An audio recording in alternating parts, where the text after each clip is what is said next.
મુક્તિ બંધન ભાગ 2 ચેપ્ટર 61 હોંગકોંગના પોલુકમ વિસ્તારમાં આવેલી 15 માળની એલિઝાબેથ હોસ્પિટલના 12મા માળે રવિવારે સવારે 41 મિનિટના અંતરે 2 ઇમરજન્સી કેસ ભરતી થયા.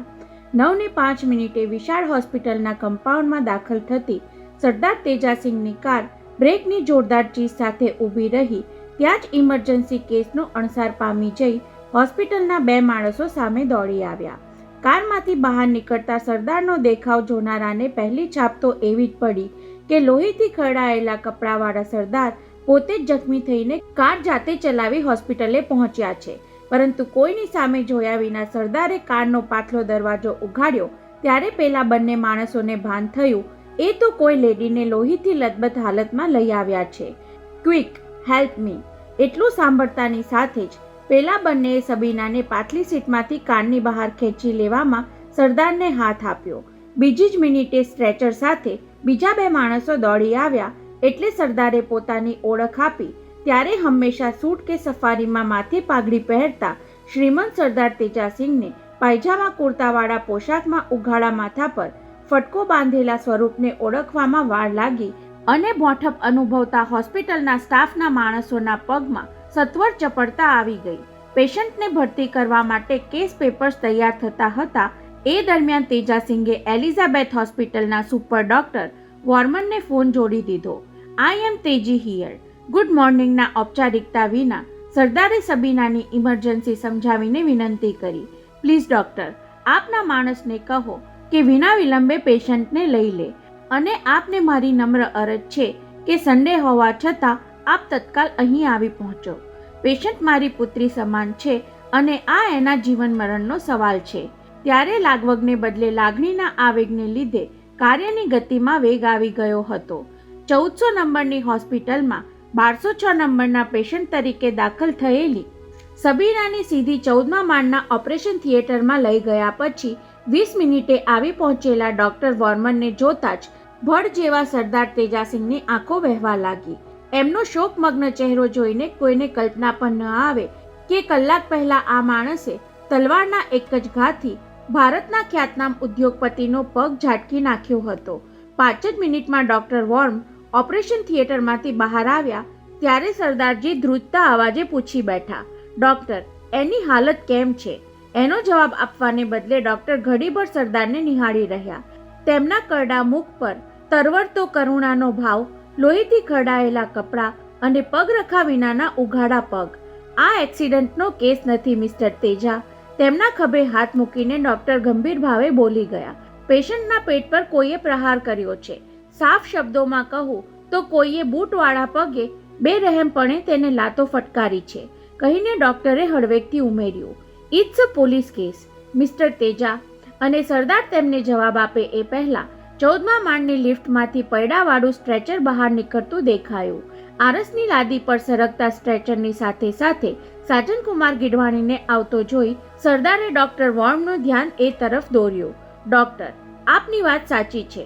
પેશન્ટ સબીનાને લાત ફટકારનારા ગુનેગાર પણ સ્ટ્રેચરમાં જ આવી રહ્યો છે. પછી પગથી માથા સુધી ઢંકાયેલા ઈશ્વરભાઈ વિરાણીના પડખામાં પડેલો બૂટવાળો પગ જોઈને તેજાસિંહે ઉમેર્યું, એનો અલગ પડેલો આ પગ મેં તલવારથી વાઢી નાખ્યો છે ડોક્ટર.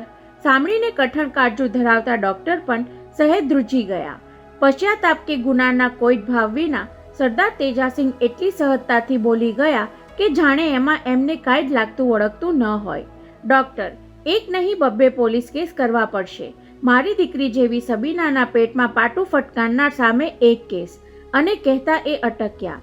બાજુના જ ઓપરેશન થિયેટરમાં ઈશ્વરભાઈ વિરાણીનું સ્ટ્રેચર દાખલ થયા પછી એમણે અધૂરું છોડેલું વાક્ય પૂરું કર્યું. બીજો કેસ થશે સબીનાને પાટું ફટકારનારનો પગ કાપી નાખવા બદલ આ સરદાર તેજાસિંહ ગંગાસિંહ સામે. એ જ વખતે 14મા માળની ડોક્ટર્સ લિફ્ટમાંથી ઇન્ડિયન સર્જન ડોક્ટર ભીમાણી આવતા બહાર દેખાયા. ઈશ્વરભાઈને જ્યાં લઈ ગયા હતા એ ઓપરેશન થિયેટરના દરવાજે ઊભેલા સાજનકુમાર ગીડવાણી પાસેથી પસાર થઈને ડોક્ટર વોર્મ પાસે આવી પહોંચ્યા. Doctor, I would need your help. તમારી મદદની મને જરૂર પડશે. આપ 2 મિનિટ મારી સાથે આવશો? કહીને તેમણે સરદાર તરફ જોયા વિના જ ઉમેર્યું. પેશન્ટનો પગ કપાયાને કલાક થયો હશે અને ફરી જોડી શકાય તો પ્રયત્ન કરી જોઈએ. સાંભળીને સરદાર તેજાની આંખોમાં ઉપસી આવેલી લાલાશ પેલા બંને ડોક્ટરના ધ્યાન બહાર રહી. સરદાર મનોમન બોલી ગયા, તમે પગ જોડી દેશો તો હું ફરીવાર કાપી નાખીશ, યાદ રાખજો. બંને ડોક્ટરો ઈશ્વરભાઈના ઓપરેશન થિયેટરમાં સરકી ગયા. પછી સરદારનો ખુન્નસ આપોઆપ ઓસરવા લાગ્યો. દુશ્મનને પછી જોઈ લેવાશે, અત્યારે તો મારી દીકરીનો વિચાર કરવાનો છે. એ ખ્યાલ આવતા જ તેમની આંખો બીડાવા લાગી. આરસની દિવાલે પીઠ અઠેલી રાખીને ફફડતા હોઠે સરદારજી ગુરુબાની પાઠનું રટણ કરવા લાગ્યા. મનોમન દ્રઢ કરવા છતાં પ્રાર્થનામાં એકાગ્રતા લાવી શક્યા નહીં. વારે વારે પોતાની જાતને કોસતા રહ્યા. સબીનાએ મને મના કરી છતાં વિરાણી શેઠને મેં ઘેર શું કામ નોતર્યો. એ તો સાફ કહેતી હતી કે પાપાજી, એમની સાથેની મારી લડાઈ બહુ અંગત છે. મેં વૈભવને પણ એમાં વચ્ચે આવવા દીધો ન હતો અને હવે વૈભવના બાળકને હું વચ્ચે લાવવા માંગતી નથી. મારું બાળક સહાની પરિવારનું જ વંશવારસ બની રહેશે. વિરાણી ખાનદાનનો ઓછાયો પણ એના પર હું નહીં પડવા દઉં. ગુરુ ગોવિંદસિંહનું સ્મરણ કરતા કરતા સરદારથી નિસાસો નંખાઈ ગયો. પરંતુ મેં ધરાર સબીનાની વાત માની નહીં. મારે તો વેર વાળવું હતું. વૈભવના મોતના નિમિત્ત બનનાર માફિયા ડોન સામે મારે પાઠ ભણાવવો હતો. સબીના વૈભવને જીવનસાથી બનતા રોકનાર ઉદ્યોગપતિ વિરાણીને. પરંતુ પરિણામ શું આવ્યું? સબીના માટે પીડા ભોગવવાનું જ ને. એ જ વખતે એમના ખભા પર કોઈનો હાથ પડ્યો. વિચાર પ્રવાહમાં વિક્ષેપ થયો હોય તેમ સરદારજીએ આંખો ઉઘાડી તો સામે સાજનકુમાર ગીડવાણી ઊભો હતો. તેને જોતા જ તેજાસિંહની કીકીઓમાં કરડાઈ ઉપસી આવી. આઈ એમ સોરી સરદારજી, ધ્રુજતા અવાજે કહી રહ્યો હતો. જે થયું બહુ ખોટું થયું. કોના માટે ખેદ વ્યક્ત કરવા આવ્યા છો મિસ્ટર ગીડવાણી? સરદારજીના અવાજમાં ધાર આવી ગઈ. ખોટું કામ કરનારના સાગરીત થઈને હવે કયા મોઢે ખોટું થયાનો ખરખરો કરો છો? સાગરીત થઈને આવ્યો હતો એ ગુનો કબૂલ સરદારજી. ભૂલ કર્યાના સંતાપ સાથે સાજન કહેવા લાગ્યો. હોટેલ પરથી નીકળતા પહેલા વિરાણી અંકલ બોલી ગયેલા કે સરદારજીને ત્યાં હું સોદો પતાવવા નહીં પણ મહત્વનું કામ પતાવવા જઈ રહ્યો છું. ત્યારે મને ભાન ન હતું કે આવું ઘાતકી કામ કરવા એ જઈ રહ્યા છે. સાંભળીને સરદાર તેજાસિંહના મગજમાં ઝબકારો થયો અને છતાં તે પ્રાઇવેટ લાઇન પર ફોન જોડીને તારા વિરાણી શેઠને આવું કામ કરવાની સગવડ કરી આપી. પોતાના ખભા પરથી હાથ તરછોડી દેતા સરદારજીએ સંભળાવ્યું, એ 2 મિનિટ માટે હું તેની સામેથી હટ્યો ન હોત તો મજાલ છે તારા વિરાણી શેઠની કે સબીનાના બેડરૂમ સુધી પહોંચી શકે. મેં ફોન તો કર્યો હતો તમને ચેતવી દેવા માટે સરદારજી. સચ્ચાઈના રણકા સાથે સાજન બોલી ગયો. એ વખતે મને ક્યાં ખબર હતી કે બ્રેકફાસ્ટ પર તમે બંને જ બેઠા હશો અને સબીના તેમાં સામેલ નહીં હોય. વિરાણી અંકલની તો એવી સૂચના હતી કે મારે તમને ફોન પર વધુ વાર રોકી રાખવા, પરંતુ તમે ફોન પર આવ્યા તેની અડધી મિનિટમાં જ મેં તમને ચેતવી દીધા કે વિરાણી શેઠ કંઈક અંધાર્યું કરવા માટે આવ્યા છે, માટે સાવધ રહેજો. સાજનનો આ ખુલાસો સરદારને રાંડ્યા પછીના ડાપણ જેવો લાગ્યો. મનમાં ઉશ્કેરાટ ઘૂંટતા તેજાસિંહ તેને કહેવા જતા હતા કે તે ટેલિફોન કરીને મને ઈશ્વરલાલ વિરાણીની સામેથી દૂર કર્યો ન હોત તો આવું કાંઈક બરત જ નહીં. એટલે તું પણ વિરાણી શેઠ જેટલો જ ગુનેગાર છે અને હું તને સજા ફટકાર્યા વિના છોડવાનો નથી, એ તું સમજી લેજે. પરંતુ એ જ વખતે 2 નંબરના ઓપરેશન થિયેટરમાંથી ડોક્ટર વોમ બહાર આવતા દેખાયા. સરદારજીને હજુય લોહી ખરડાયેલા વસ્ત્રોમાં ઊભા જોઈને એમના મોં પર અણગમો ઉપસી આવ્યો. મિસ્ટર તેજા, હજુ તમે આ રીતે અહીં કેમ ઊભા છો? તેમના કપડા તરફ ઈશારો કરીને ડોક્ટરે કહ્યું, પ્લીઝ પેશન્ટના રૂમમાં જઈને બેસો અને ઘરેથી કપડાં મંગાવીને ચેન્જ કરી નાખો. We have already inform the police. એ લોકો ગમે ત્યારે આવી પહોંચશે. કહીને 1 નંબરના થિયેટરમાં જવા પગ ઉપાડતા હતા ત્યાં સાજન ગીડવાણીએ તેમને આંતર્યા. ડોક્ટર, અમારા પેશન્ટની કન્ડિશન કેમ છે? ઓહ, ઘડીભર તેની સામે જોઈને ડોક્ટરે પૂછ્યું, મિસ્ટર વિરાણીના નિકટના કોઈ સગા હાજર નથી? એમના વાઇફ અને ડોટર હોંગકોંગમાં જ છે ડોક્ટર. એ લોકો હમણાં જ આવવા જોઈએ. કહીને સાજને ઉચાટના સ્વરે પૂછ્યું, પરંતુ એમની કન્ડિશનની હમણાં કાંઈ ખબર નહીં પડે. ડોક્ટર જતા જતા બોલી ગયા, તમને એટલું કહી શકું કે ગમે ત્યારે એમના ઘરના માણસોની જરૂર પડશે. નિષ્ણાત ડોક્ટરના અવાજમાં રહેલી તાકીદે સાજનને સહેજ કંપાવી દીધો. પરંતુ સરદાર તેજાસિંહ મનોમન જુદું જ બબડ્યા. મેં કરેલી સજા ઓછી પડી એટલે ઉપરવાળો તને હજુ રીબાવા માંગે છે. સરદારજી, ફરી તેના ખભા પર હાથ મૂકવાની હિંમત કરીને સાજન ગીડવાણીએ કહ્યું, ચાલો આપણે 12th ફ્લોર પર જઈએ. રાજનને મેં તાકીદ કરી હતી કે ચારુ આંટી અને નિરાલીને લઈ જલ્દી આવી પહોંચજે. હજુ સુધી એ લોકો કેમ આવ્યા નહીં કહીને એ બબડ્યો. હું ડૉક્ટરને કહેતા ભૂલી ગયો કે ઈશ્વર અંકલની કિડની ડેમેજ થઈ છે. 2-4 દિવસમાં તો મુંબઈમાં કિડની ટ્રાન્સપ્લાન્ટનું ઓપરેશન નક્કી થયેલું. ઓહ ગોડ! ત્યારે લિફ્ટ તરફ જવા પગ ઉપાડતા તેજાસિંહ કયા વિના રહી શક્યા નહીં. તારા એ ઈશ્વર અંકલને કહેજે કે હવે તો ઈશ્વર પણ તેને છોડવાનો નહીં. લિફ્ટને ઉપર આવતા વાર લાગી એટલે બંને 2 દાદરા ઉતરીને 12મા માળે પહોંચ્યા. ત્યાં જ લિફ્ટના ઉઘડતા દરવાજામાંથી રાજન ગીડવાણી બહાર નીકળતો દેખાયો. તેની પાછળ નિરાલી અને નિરાલીની પાછળ પ્રથમનો હાથ પકડીને લિફ્ટમાંથી બહાર આવતા ચારુબહેન પર સરદારની નજર પડી. આવનાર 4 જણા સરદારના લોહીવાળા વસ્ત્રો જોઈને ડઘાઈ ગયા. ચારુબહેન તો એટલા થથરી ઉઠ્યા કે પ્રથમના ખભાનો ટેકો લેવો પડ્યો. હજુ સુધી તેમને એટલી જ જાણ કરવામાં આવી હતી કે તેજાસિંહને ત્યાં બ્રેકફાસ્ટ પર ગયેલા પતિ સાથે સરદારને ઝપાઝપી થઈ ગઈ. તેમાં ઈજા પામેલા પતિને હોસ્પિટલમાં લઈ જવા પડ્યા. પરંતુ અત્યારે સરદારને સાજા સારા અને તેમના કપડાં લોહીથી ખરડાયેલા જોઈને ચારુબહેન હચમચી ગયા. ઘરમાં તલવાર રાખતા તેજ મિજાજના આ સરદારે મારા પતિને કોણ જાણે કેટલી હદે જખમી કર્યા હશે. જીજાજી, ડેડીને ક્યાં રાખ્યા છે? નિરાલીએ ખામોશીનો ભંગ કરતા ઉચાટ સાથે સાજનને પૂછ્યું. એમને સીધા ઓપરેશન થિયેટરમાં લઈ ગયા છે. સાજને સૌની સામે નજર કરી લઈને કહ્યું, આપણને 1210 નંબરનો રૂમ મળ્યો છે. ડૉક્ટરે ત્યાં જ રાહ જોવાનું કહ્યું છે. કહેતો સાજન સૌને 1210 નંબર તરફ દોરી જવા લાગ્યો. ત્યાં સુધીમાં સરદાર તેજાસિંહ ઉતાવળા પગલે સબીનાને ફાળવેલા 1206 નંબરમાં જઈ પહોંચ્યા. ત્યાં દરવાજા પર સરદારની આંસુભરી આંખે ઊભા હતા. તુમ રોતી ક્યું હૈ? પૂછ્યા પછી તેમને ભાન થયું કે એ કદાચ સબીનાની હાલત પર આંસુ સારતી હશે એટલે સુધારી લીધું. અપની બેટી કો કુછ હોને વાલા નહીં કહી પત્નીને અંદર લઈ જતા સરદારે પેલા 5ના કાન સુધી પહોંચે એટલા ઊંચા અવાજે સંભળાવ્યું, આખિર મેં તો અપને દુશ્મન કો હી રોના પડેગા સરદારની. આ શબ્દો બોલતી વખતે તેજાસિંહને ખ્યાલ ન હતો કે બીબીના હૈયામાં લાવારસ ખદબદતો હતો. એર કન્ડિશન રૂમનો દરવાજો બંધ થતાં જ એ બોલી ઉઠ્યા, અબ બહોત હો ગયા સરદારજી. પત્નીની આંખોમાં આંસુ સુકાઈ ગયા હતા અને જબાન પરથી અંગારા જેવા શબ્દો ખરતા હતા. બાત બાત મેં દુશ્મની મોલ લેના, હરેક મસલે કા હલ નિકાલને કે લીએ તલવાર ચલાના, બહુત બહાદુર સમજતે હો અપને આપ કો. પત્નીના જબાનેથી પહેલીવાર આવા ધગધગતા વેણ સાંભળીને સરદાર ડઘાઈ ગયા.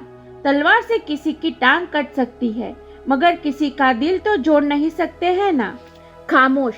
सरदारजीનો પિત્તો ઉછળ્યો.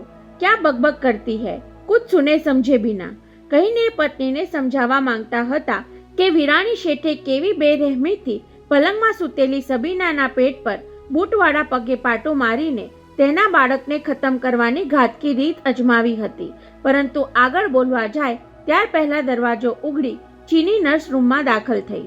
પેશન્ટને 10-15 મિનિટમાં લઈ આવે છે કહીને એ રૂમમાં બધું ઠીકઠાક કરવા લાગી. ત્યારે સરદારજીનું ધ્યાન પોતાના કપડા પર ગયું. પછી ટેબલ પર પડેલી નાની બેગ તરફ નજર ગઈ એટલે સમજી ગયા કે પત્ની ઘેરથી તેમના કપડાં પણ લઈ આવી છે. એ લોકો સબીનાને લઈ આવે ત્યાં સુધીમાં હું કપડાં બદલી લઉં કહેતા એ બેગ સાથે બાથરૂમમાં ગયા. પછી બારણું બંધ કરતા પહેલા ઉમેર્યું પણ ખરું, પોલીસમેન આવે તો એમને બહાર બેસવાનું કહેજે. પોલીસનું નામ સાંભળી સરદારની પેશન્ટના કોટની બાજુની ખુરશીમાં ફસડાઈ પડ્યા. શીખ ધણીને ઘણીવાર શીખ આપતા હતા કે ઘરમાંથી આ તલવારો હટાવી દો, આપણે પરાયા મુલકમાં વસીએ છીએ. તલવાર ચલાવવાથી દરેક વખતે બહાદુરીનો ચંદ્રક મળતો નથી, ક્યારેક જેલ જવાનો પણ વખત આવે છે. એ વખતે 1210 નંબરના રૂમમાં ચારુબહેન પણ જે કાંઈ બની ગયું એ જાણ્યા પછી અવાચક બની જઈ મનોમન પતિને એવું જ કાંઈક કહી રહ્યા હતા. ઈશ્વર, તમે મોટા ઉદ્યોગપતિ બનતા ગયા તેમ તેમ તમારામાં વસતો માણસ નાનો બનતો ગયો. દરેક પ્રશ્ન તમે પુરુષો જ સારી રીતે ઉકેલી શકો છો એવી તમારી જીદ જગતની અનેક સમસ્યાઓને વધારે ગૂંચવી નાખે છે. અને સ્ત્રીઓ આપસમાં મળીને આ ગૂંચ ઉકેલવા બેઠી હતી ત્યાં જ તમારા જાસૂસી ટેપ રેકોર્ડરે ભંગાર પાડી સમસ્યાને વધારે ગૂંચવી નાખી. હવે કોના માટે અફસોસ કરવો મારે? સબીનાના પેટમાં લાત ફટકારનાર ઈશ્વરલાલ વિરાણી માટે કે એમના પગ પર તલવાર ચલાવનાર તેજાસિંહ માટે? રૂમમાં સૌ કોઈ એકબીજાનું મોં જોતા ખામોશ બેઠા હતા. દરેકના મનમાં એક જ સવાલ ઘૂંટાતો હતો, જે કાંઈ બની ગયું એને માટે કોને ગુનેગાર ઠરાવવા અને કોનો બચાવ કરવો? પરંતુ ચારુબહેનનું હૈયું તો કલકત્તામાં પ્રવીણ દરજીએ સતત સંભળાવેલી સંતવાણીની શાળીથી પડે પડે વિંધાતું હતું. તુલસી હાય ગરીબ કી કબૂ ન ખાલી જાય. ચારુબહેનના મનમાં ખટકો જાગ્યો. ગરીબની હાય લેનારા લાખો માણસો સુખેથી જીવે છે, ત્યારે માત્ર મારા પતિને જ એની સજા થઈ. આ બધા વચ્ચે એકમાત્ર પ્રથમ સ્વસ્થ બેઠો હતો. કેમ જાણે જે કાંઈ બનવાનું હતું એનો તેને અણસાર આવી ગયો હોય. આંટી, ઓપરેશન થિયેટરની લાલ લાઇટ હજુ ચાલુ છે. 14મા માળે તપાસ કરીને પાછા ફરેલા સાજનકુમારે સમાચાર આપીને ઉમેર્યું, પણ સબીનાને એ લોકો નીચે લાવી રહ્યા છે. સાંભળીને ચારુબહેન ટટ્ટાર થઈ ગયા. ઊંડો શ્વાસ લઈને ખુરશી પરથી ઊભા થયા. નિરાલીએ તેમને ટેકો આપવા હાથ લંબાવ્યો, પણ એ તરફ લક્ષ આપ્યા વિના ધીમા છતાં મક્કમ પગલે બારણે પહોંચ્યા. સ્પ્રિંગવાળો દરવાજો ઉઘાડવામાં એમને પરિશ્રમ પડ્યો. સૌ ચૂપચાપ તેમની હિલચાલ નિહાળતા હતા. ત્યારે બારણું ઉગાડી ચારુબહેને બહાર જોયું તો સામી બાજુની 1206 નંબરની રૂમના દરવાજામાં સબીનાનું સ્ટ્રેચર દાખલ થતું હતું. 2 માણસો સ્ટ્રેચરની આગળ પાછળ હતા. ત્યારે ત્રીજો માણસ હાથમાં ગ્લુકોઝનો બાટલો લઈ બાજુમાં ચાલતો હતો. સ્ટ્રેચરમાં ડોક સુધી ચાદરથી ઢંકાયેલી સબીનાનું મુખ સાવ ફીક્કું દેખાતું હતું. એ હજુ હોશમાં આવી લાગતી ન હતી. ત્યાર પછી 10-12 મિનિટ સુધી ચારુબહેન એમ જ દરવાજે ઊભા રહ્યા. ખાલી સ્ટ્રેચર સાથે પેલા ત્રણે બહાર નીકળ્યા અને 1206 નંબરનો દરવાજો ફરી ભીડાઈ ગયો. એટલે ચારુબહેને પગ ઉપાડ્યા. ક્યાં જાઓ છો મમ્મી? નિરાલીએ પાછળથી તેમના ખભા પર હાથ મૂક્યો. એ આગળ કહેવા જતી હતી, ત્યાં જવાનું રહેવા દો, પણ તેને બદલે જુદું જ કાંઈ બોલી. ચાલો, હું પણ તમારી સાથે આવું છું. પરંતુ ચારુબહેને ડોક હલાવીને ઇનકાર કરી દીધો. ખભા ઉપરથી પુત્રીનો હાથ હટાવી લેતા તાંદ્ર અવાજે કહ્યું, મને એકલીને જ જવા દે નિરાલી. પછી 2 ડગલા આગળ વધીને ગદગદ અવાજે બોલતા સંભળાયા, કૂખ ઉજળી જનાર માતાની વેદના કેટલી અસહ્ય હોય છે એ હું અનુભવી ચૂકી છું. પગલે પગલે એમના બોલવામાં બોજ વધતો જતો હતો. ઉપરવાળો કૂખ ઉજાડે ત્યારે તો સ્ત્રી બિચારી આંસુ સારતી બેસી રહે છે, પણ એમને એક ડૂસકું આવી ગયું. તેમાં વચ્ચેના શબ્દો દબાઈ ગયા. પાછળનું એટલું જ સાંભળવા મળ્યું, એ મને માફ તો નહીં કરે, છતાં મારા પતિના અક્ષમ્ય અપરાધ બદલ 2 હાથ જોડીને હું માફી તો માંગી આવું. અને પાછળ ઊભેલા સૌએ તેમને 1206માં પ્રવેશતા જોયા. સબીના બેટી, ક્યાં સોચા થા और क्या हो गया? બેહોશ સબીનાના માથા પર હાથ પસવારતા સરદારજી પોતાને કહી રહ્યા હોય એમ બબડતા હતા. લોહીવાળા કપડાં બદલી સફારી સૂટ તથા શીખ પાઘડીમાં બેઠેલા સરદાર સબીનાના મુખ પર ઝૂકીને કહેતા હતા, तेरे होने वाले बेटे की कत्ल तो किसी और ने की, मगर मैं भी कम कसूरवार नहीं हूँ. બોલતા બોલતા એ ગદગદ બની ગયા. એ જ વખતે તેમને અણસાર આવ્યો કે રૂમમાં પત્ની ઉપરાંત બીજી કોઈ વ્યક્તિ પણ હાજર છે. એટલે ગરદન ઉંચકી અને વિરાણી શેઠની પત્નીને જોતા જ સરદારના ચહેરા પરની કુમાશ ગાયબ થઈ ગઈ. વિંધી નાખતી નજરે ચારુબહેનને નિહાળતા રહી એમણે ઊંડો શ્વાસ લીધો. શનિવારે સાંજે વાઇસરોય ઓફ ઇન્ડિયા રેસ્ટોરાંમાંથી પાછા ફરીને સબીનાએ મા દીકરી વચ્ચેની મુલાકાતને ઘટિયા ચાલ કહીને ફૂલદાનીમાં છુપાવેલા ટેપ રેકોર્ડરની વાત પણ સરદારજીને કહી દીધી હતી. પાપાજી, मालूम नहीं ये लोग मेरे साथ ऐसा सुलूक क्यों करते हैं. અત્યારે ચારુબહેનને નમ મસ્તકે ઊભેલા જોઈને સરદારજીના મનમાં સબીનાના એ શબ્દો પડઘાવા લાગ્યા હતા. બહેનજી આઈએ. પોતે કંઈક સંભળાવે એ પહેલા જ ખુરશીમાંથી ઊભા થઈ સરદારણીએ આવકાર આપી દીધો. એ તેજાસિંહને બહુ ખટક્યું, છતાં ખામોશ રહ્યા. આવકારના પ્રતિભાવમાં ચારુબહેને આગળ વધવા પગ ઉપાડ્યા ખરા, પણ ખુરશી પર બેસવાને બદલે સબીનાના બેડ તરફ સરક્યા. શંકાશીલ નજરે તેમની હિલચાલ નિહાળતા તેજાસિંહ શું કહેવું એની ગળમથલમાં રહ્યા. એટલી વારમાં ચારુબહેને સબીનાના માથા સુધી પહોંચી ધ્રુજતો હાથ તેના ખભા તરફ લંબાવ્યો. ત્યાં ખબરદાર, અચાનક કોઈ ગન દેખાડીને માણસને હેન્ડ્સઅપની આજ્ઞા આપે એમ ચારુબહેનનો હાથ અક્કડ થઈને અટકી ગયો. મિસિસ વિરાણી, किसी को जख्मी करके हमदर्दी दिखाने की ये रीत हमें आपसे नहीं सीखनी है। ખુદ સરદાર જ શબ્દોના ઘા કરી મિસિસ વિરાણીને જખમી કરી રહ્યા હતા ત્યારે ચારુબહેનને હાથ પાછો ખેંચી લઈ નિશ્વાસ નાખતા તેમની સામે જોયું. તેજાભાઈ હમણાં તો આપત સબીનાને કહી રહ્યા હતા કે જે કાંઈ બની ગયું તેમાં તમે પોતે પણ ઓછા કસૂરવાર નથી. અત્યંત મૃદુ અવાજે બોલાયેલા એ શબ્દો સરદારજીને બહુ આકરા લાગ્યા. છતાં ઓરતની અમાન્યા જાળવવાના જન્મજાત સંસ્કારે તેમના ખોફને કાબૂમાં રાખ્યો, પરંતુ બોલવામાં તો કટુતા આવી જ ગઈ. કસૂરવાર તો તમે પણ ક્યાં ઓછા છો મિસિસ વિરાણી. બોલતા બોલતા સરદારની આંખો કરડી બનવા લાગી. સબીનાને રેસ્ટોરાંમાં બોલાવીને એની કેફિયત ટેપ કરી લેવાની તમને શું જરૂર પડી? એ સબીનાની ગલત ફહમી હતી ભાઈ. ચારુબહેનને હિન્દીમાં બોલવાની ફાવટ હતી. આપ મુझे ભાઈ કહેતી હો और मुझसे ही झूठ. ત્યારે ચારુબહેને કરાટેની ચોપ મારવાની સ્ફૂર્તિથી હાથ આડો ધરી તેમને બોલતા રોકી દીધા. વૈભવના સોગન ખાઈને કહી રહી છું તમને. ચારુબહેનના મુખ પર વેદનાની રતાશ પ્રસરવા લાગી હતી. અમને ઓરતોને મરદની જેમ દગાબાજી આવડતી નથી તેજાભાઈ. દગાબાજી તો તમારા જાલિમ મરદે અજમાવી. બ્રેકફાસ્ટને બહાને મારે ઘેર આવીને સબીનાની કેવી હાલત કરી નાખી. એમની દગાબાજી સામે તમે તલવારબાજી ક્યાં નથી કરી સરદારજી? એટલે તમે મારી પાસે હિસાબ માંગવા આવ્યા છો મિસિસ વિરાણી? હિસાબ માંગવા નહીં, પણ હાથ જોડીને આ છોકરીની માફી માંગવા આવી હતી. બોલતા બોલતા ચારુબહેનનો અવાજ ભીનો થવા લાગ્યો. શાસ્ત્રમાં ગર્ભ હત્યાના કૃત્યને ક્ષમા ન કરી શકાય એવું હિચકારું પાપ ઠરાવ્યું છે. અને આ બાળક માત્ર સબીનાનું જ ક્યાં હતું તેજાભાઈ? એ તો મારા જુવાન જોધ મૃત પુત્રની એકમાત્ર નિશાની હતું અને સગા બાપના પગથી જ પુત્રનો વંશ આ રીતે રગદોડાઈ ગયો. અવાજ ઉપરાંત ચારુબહેનની આંખો પણ હવે ભીની થવા લાગી હતી. ઉપરવાળા પાસે હું ધણીના અક્ષમ્ય અપરાધ બદલ બાકીની આખી જિંદગી ક્ષમા માંગતી રહીશ, પણ તેજાભાઈ મારી વતી સબીનાને કહેજો કે બની શકે તો એમને માફ કરી દે. બોલતા બોલતા એમને ભાંગી પડવાની સ્થિતિમાં જોઈને સરદારની તેમની પાસે પહોંચી ગયા. ચારુબહેનને પડખામાં લઈ વણ બોલીએ એમને તસલ્લી આપવા લાગ્યા. ત્યાં દરવાજો ઉઘડ્યો અને પ્રથમ ભાઈનો હાથ પકડીને નિરાલી દાખલ થતી દેખાઈ. અંદરનું દ્રશ્ય જોઈને એ પણ આગળ વધતી અટકી ગઈ. ઘણીવાર સુધી મમ્મી પાછી ન ફરી ત્યારે એને દ્રાસકો પડ્યો હતો. કદાચ અંદર કાંઈ બોલાચાલી ચાલુ થઈ હશે તો એવી દહેશતથી એ પ્રથમને લઈને આવી હતી, પણ તેને બદલે રૂમમાં વિષાદનો સન્નાટો છવાઈ ગયો હતો.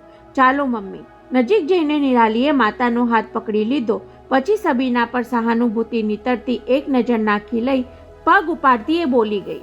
થોડી વારમાં ઓપરેશન થિયેટરમાંથી ડોક્ટર ભીમાણી આપણને મળવા આવી રહ્યા છે, કહી તેનાથી સરદાર તેજાસિંહ સામે જોવાઈ ગયું. એ નજરમાં આક્રોશ હતો કે અફસોસ? એ સમજાય તે પહેલા સરદારના કાને નિરાલીના શબ્દો અફડાયા.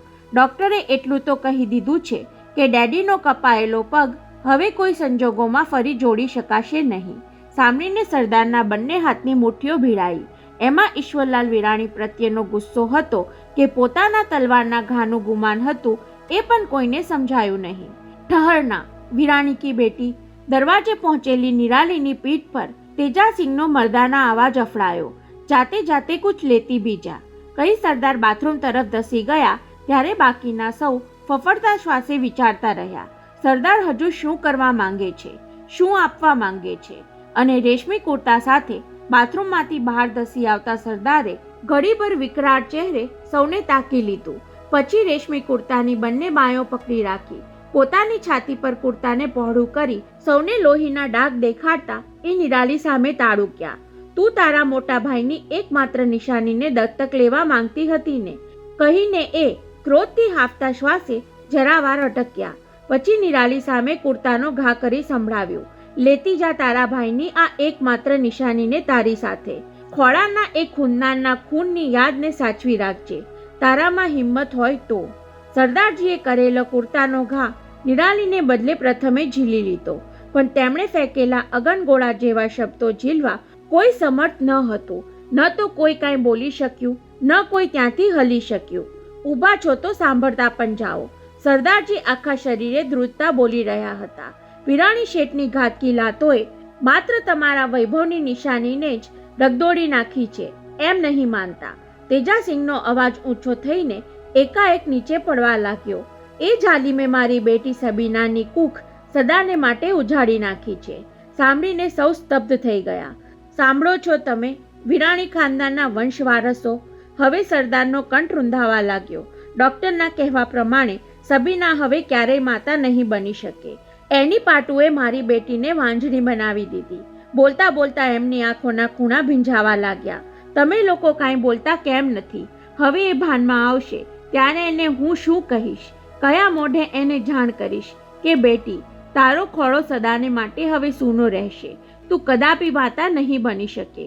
અને સરદારજી પોતાના જ શબ્દોના ધક્કાથી પાસે પડેલી ખુરશીમાં ફસડાઈ પડ્યા. બાકીના સૌ બેહોશ સબીનાને જોતા આઘાતથી અવાક બની ગયા હતા. હા, એકમાત્ર પ્રથમ સંપૂર્ણ સ્વસ્થ રહી શક્યો હતો. ધીમા પગલે સરદારજી પાસે જઈને તેણે એમના ખભે હાથ મૂક્યો, છતાં તેજાસિંગે ગરદન ઊંચી ન કરી.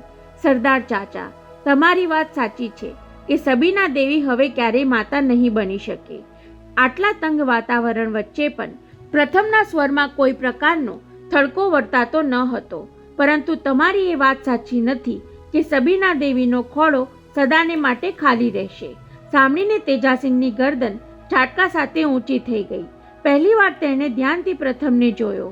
આધુનિક હોંગકોંગ ટાપુમાંય પજામા કુર્તામાં સાવ સાદા વેશમાં ઊભેલો એ યુવાન તેમને અજીબ તેમજ અજનબી લાગ્યો. એનું બોલવું પણ ઢંગધડા વગરનું લાગ્યું. ડૉક્ટરોએ કરેલું નિદાન સાચું હોય તો તમારી બેટી માટે માતા બનવાનો કોઈ જ વિકલ્પ નથી સરદાર ચાચા. પરંતુ મારી પાસે એક સંકલ્પ છે. હવે ચારુબહેન તથા નિરાલી પણ ચોંક્યા. એ શું કહી રહ્યો છે? વૈભવની જે નિશાની તમે અમને સાચવવા આપી એ અત્યારે મારા હાથમાં છે, કહી પ્રથમે લોહીથી ખરડાયેલો કુર્તો સરદારની આંખ સામે ધર્યો. પછી પોતાની આંખો મીચી જમણો હાથ કુર્તા પર મૂકીને કોઈ સંસ્કૃત શ્લોક રટતો હોય તેમ છેક નાભીમાંથી શ્વાસ લેતો બોલી ગયો. નહીં જન્મેલા બાળકના આ રક્તના શપથ લઈને હું સંકલ્પ કરું છું કે મારે ત્યાં થનાર બાળક સબીનાનો ખોળો ખૂંદતું હશે. સાંભળીને બાકીના ચારેય તેને તાકવા લાગ્યા. સરદાર તેજાસિંહ સફાળા ઊભા થઈ ગયા. આવું કહેનાર તું છે કોણ? છતાં પ્રથમના સૌમ્ય મુખ પર પ્રતિભાની એક પણ સર સુદ્ધા ન પડી. હું? બોલતા બોલતા તેણે ચારુબહેન તરફ જોયું. ના, સંમતિ માંગવા માટે નહીં, પણ ગૌરવભરી નજરે જોયું. તમારી સામે ઊભેલા આ ચારુબહેનનો હું પુત્ર, તેમની બાજુમાં ઊભેલી નિરાલીનો હું ભાઈ. અને સહેજ અટકી જઈ હાથમાં રાખેલા કુર્તા પર નજર કરી લઈને ઉમેર્યું, અને જે વૈભવનો હવાલો આપીને તમે આ રક્તરંગી વસ્ત્રની સોંપણી કરી છે એ વૈભવના દેહમાં વહેતું હતું એ જ લોહી મારી નસોમાં પણ વહે છે સરદાર ચાચા. પરંતુ પ્રથમ મારા લાલ, ચારુબહેન ગદગદ થતા બોલી ગયા. સંતાન સોંપી દેવાનો સંકલ્પ કરતા પહેલા તારે દેવકીને તો પૂછવું હતું. માં, હજારો વર્ષ પહેલા એક દેવકીએ પુત્રને જન્મ આપી જશોદાને સોંપ્યો હતો, તેમ મારી દેવકી પણ અમારું પ્રથમ સંતાન સુખેથી સબીનાને સોંપી દેશે એની મને શ્રદ્ધા છે. સરદાર તેજાસિંહ ડઘાઈ ગયા. આ તેજસ્વી ચહેરો, એની સૌમ્ય વાણી, એની અમી દ્રષ્ટિ અને એની અપાર આત્મશ્રદ્ધા પોતાના પથ્થરદિલને બરફની જેમ ઓગાળી દેવા કેમ લાગી? આ અજાણ્યા માણસની સાત્વિક પ્રતિભા સામે પોતાની તામસી પ્રકૃતિ પીગળવા કેમ લાગી? આંટી એ જ વખતે રૂમમાં ધસી આવતા રાજન ગીડવાણીએ સૌને જાણ કરી તંદ્રા અવસ્થામાંથી જગાડ્યા. 1210માં ડૉક્ટર ભીમાણી તમારી રાહ જુએ છે. અધીરા અવાજે રાજન બોલી ગયો. અંકલને પેરાલિસિસનો માઇન્ડ એટેક છે. અને બોલતા બોલતા એણે ઘડીભર રોકાઈ જવું પડ્યું. ડૉક્ટર કહે છે કે અંકલની બીજી કિડની પણ ડેમેજ થઈ ગઈ છે. અત્યારે એમને ડાયાલિસિસ પર રાખ્યા છે. બીજા પણ ઘણા કોમ્પ્લિકેશન્સ છે. 24 કલાકમાં કિડની ટ્રાન્સપ્લાન્ટ કરવી જરૂરી છે. અને અહીંયા એમને માટે કિડની ક્યાંથી લાવવી? સાંભળીને ચારુબહેનના પગ ધ્રુજવા લાગ્યા. છાતી પર હાથ દાબી દઈ પ્રથમનો ટેકો લઈને એ આગળ વધવા ગયા. ત્યાં જરા ઊભા રહો બહેન. ચારુબહેનના કાને અફડાયેલો અવાજ તો સરદાર તેજાસિંહનો જ હતો, પણ એમાં તેજાબને બદલે ગુલાબજળની છાટ હતી. તમે મને ભાઈ કહ્યો ત્યારે ભાન ભૂલી જઈને મેં એની અવગણના કરી હતી, કહેતા સરદાર ભારે પગે એમને નજીક આવ્યા. હવે હું તમને બહેન માનીને કહું છું, કહી સરદારે હૃદય પર જમણો હાથ મૂક્યો. આ સરદાર કરડો છે પણ કસાઈ નથી, વેરીલો છે. પણ ઝેરીલો નથી. એમના શબ્દોમાં કબૂલાતનો રણકો હતો. અને મારે એનો જાન નહોતો લેવો. મારે તો સબીનાના બચ્ચાનો જાન બચાવવો હતો. મેં જે કાંઈ કર્યું એનો મને પસ્તાવો પણ નથી. છતાં બહેન, તારા સૌભાગ્યને આંચ ન આવે એ માટે હું સાચા દિલથી ભગવાનને પ્રાર્થના કરીશ. બોલતા બોલતા સરદાર ઢીલા પડી ગયા. જતાં જતાં એ પણ સાંભળતા જાઓ. પોલીસને બયાન આપવામાં હું એમ જ કહેવાનો છું કે સબીનાને અકસ્માત નડ્યો છે. સાથોસાથ વીરાણી શેઠ પર તલવારનો ઘા કરવાનો જુર્મ પણ હું કબૂલ કરી લેવાનો છું. સરદારના એ શબ્દો પૂરા થયા ત્યાં નિરાલીનો પતિ ચંદ્રકુમાર રૂમમાં ધસી આવ્યો. નિરાલી, મુંબઈથી સિદ્ધાર્થનો ફોન છે. એ કહે છે કે બેંગ્લોરવાળા પેલા કિડની ડોનરને હોંગકોંગ લાવી શકાય તેમ નથી. એની પાસે પાસપોર્ટ પણ નથી. તો હવે નિરાલી રડવા જેવી થઈ ગઈ.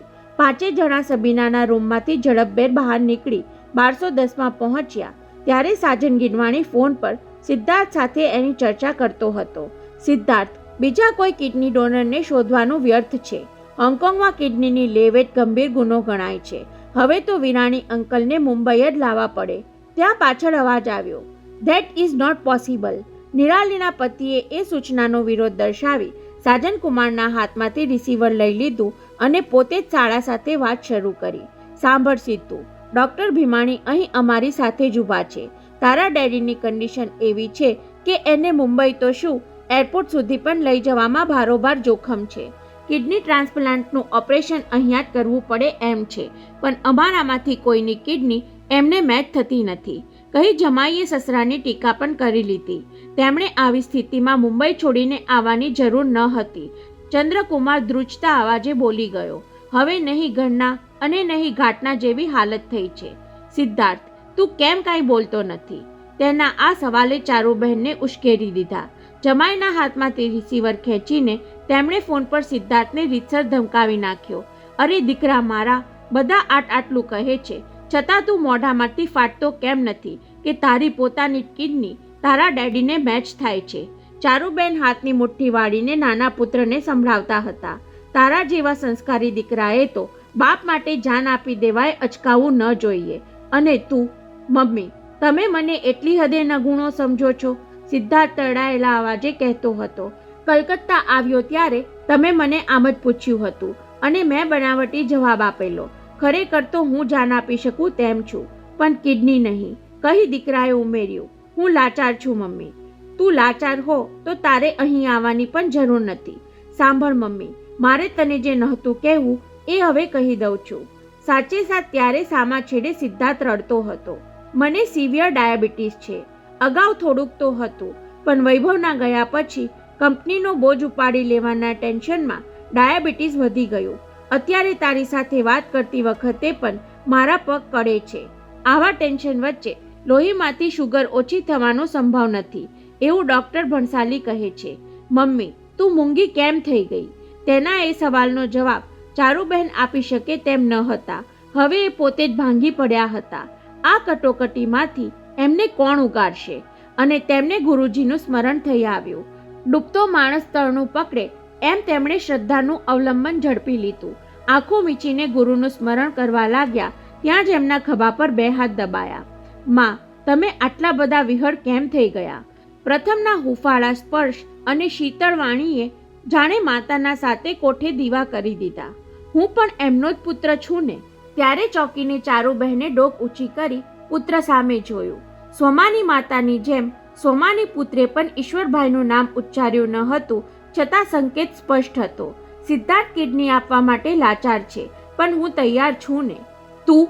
માતાની આંખોમાં લાગણીના પૂર ઉમટવા લાગ્યા, પરંતુ બીજી જ પળે વાસ્તવિકતાનું ભાન થયું હોય તેમ નિશ્વાસ નાખતા બોલ્યા. પરંતુ તારી કિડની એમને મેચ થાય છે માં. હવે પ્રથમના શબ્દોએ સૌના કાન સરવા કરી દીધા. તમને કલકત્તા મળવા આવેલો સિદ્ધાર્થ કિડની જોઈએ છે વાળી જાહેર ખબરની કાપલી તમને આપી ગયો હતો અને તમે એ મારા રાઇટિંગ ટેબલના ખાનામાં મૂકેલી. મારા હાથમાં એ આવી ત્યારથી જ હું એની તૈયારી કરવા લાગ્યો હતો. મારું બ્લડ ગ્રુપ પેશન્ટને મળતું આવે છે અને મારી કિડની પણ એમને 100% મેચ થશે એની મને સંપૂર્ણ શ્રદ્ધા છે, કહીને પ્રથમે ડૉક્ટર ભીમાણી સામે જોયું. ડૉક્ટર સાહેબ, કલકત્તામાં ચેકઅપ કરાવ્યું, એ બધા પેપર્સ પણ હું સાથે લઈ આવ્યો છું. ત્યારે ચારુબહેન સફાળા ઊભા થઈ જઈ પુત્રને છાતી સરસો ચાપી દીધો. આપત્તિના વાદળ એકાએક વિખરાઈ ગયા હોય તેમ સૌના ચિત્ત પરથી બોજ ખંખેરાઈ ગયો. પરંતુ ડોક્ટર ભીમાણીની આંખોમાં તો આશાને બદલે શંકાની વીજળી ચમકતી હતી. લોહીની સગાઈ ન હોય એવી કોઈ પણ વ્યક્તિની કિડની ઉછીની લેવાની હોંગકોંગના કાયદામાં મનાઈ હતી અને તેનો ભંગ કરનાર ડોક્ટરને સુદ્ધા જેલની સજા ફરમાવવાની કાયદામાં જોગવાઈ પણ હતી.